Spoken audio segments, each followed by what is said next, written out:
Today we are discussing the summary of I Have a Young Sister. I Have a Young Sister एक poem है। ये medieval English as में लिखी गई थी। ये एक लैरिकल पोइम है।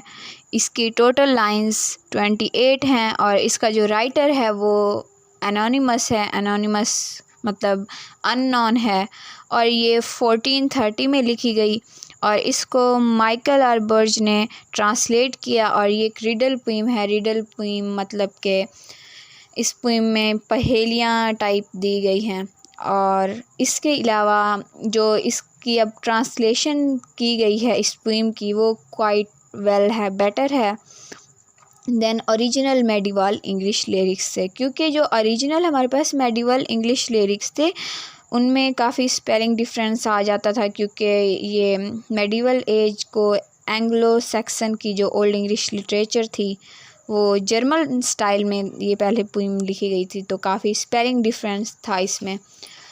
तो इसकी जो हम सिस्टर की जो करेक्ट ट्रांसलेशन यहाँ पे करते हैं वो है यंग सिस्टर, सिबलिंग मतलब आता है, लेकिन कुछ ट्रांसलेटर और क्रिटिक्स कहते हैं कि इसमें सिस्टर को एज आ स्वीट हार्ट लिया गया है, लेकिन according to medieval English translation इसका मतलब यंग सिस्टर है।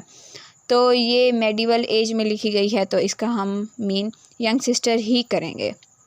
तो इनमें जो सिबलिंग्स होते हैं उनमें डिस्कशन होती है, ठीक है, और इसको फोल्क सॉन्ग भी कहा जाता है और ये एक पॉपुलर सॉन्ग है।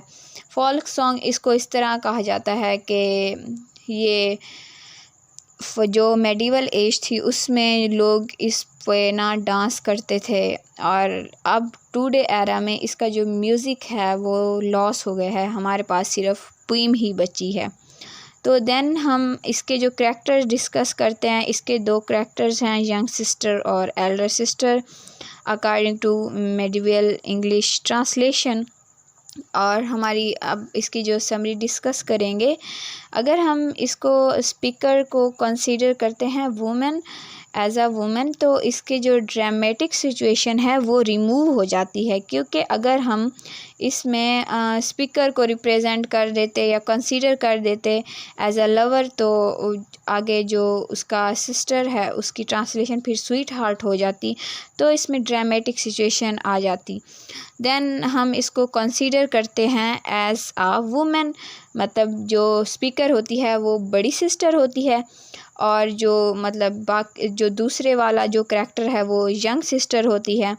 तो जो यंग सिस्टर है, छोटी सिस्टर है, वो स्पीकर को यानी कि बड़ी सिस्टर को 3 गिफ्ट भेजती है, ठीक है। और उन 3 गिफ्ट में क्या होता है, उसमें एक चेरी होती है जो रिप्रेजेंट करती है वुमेन विर्गिनिटी को, और दूसरा गिफ्ट होता है डव जो सिंबल ऑफ लव है, और जो तीसरा गिफ्ट है वो है बैरियर, रिप्रेजेंट कर रहा है रोज़ को, ठीक है। और जो इसके बाद जो बड़ी सिस्टर है उसको ये 3 गिफ्ट के साथ एक छोटी सिस्टर मैसेज भी उसने दिया हुआ होता है कि लव विदाउट डिज़ायर, ठीक है। और जो बड़ी सिस्टर है वो क्या करती है, इन तीनों गिफ्ट की खुद से वो पहेलियाँ बना लेती है, सही है, और पहेलियाँ बना के फिर खुद उनके आंसर देती है। तो वो क्या करती है, चेरी को वो इसमें मतलब कंसीडर करती है जो फ्लावर होता है जो अभी फ्रूट नहीं बना होता, और जो दूसरा है वो डव होता है मतलब विदाउट बोन, अभी वो एग है, ठीक है। ये रिप्रेजेंट कर रहा है कि अभी मेच्योरिटी नहीं आई, ठीक है, रिप्रोडक्शन नहीं हुई, मतलब चाइल्डहुड है। और जो थर्ड गिफ्ट होता है बैरियर, वो रिप्रेजेंट करता है वाइल्ड रोज़ जो अभी सीड होता है, मतलब अभी वो फूल नहीं बना होता, खिला नहीं होता। ये ना इंडिकेट कर रही होती है इनोसेंस को, मतलब इसमें मेच्योरिटी नहीं आई, तो वो जो बड़ी सिस्टर होती है वो फिर मैसेज का जो जवाब होती है वो रिलेट करती है इससे रिप्रोडक्शन से, ठीक है।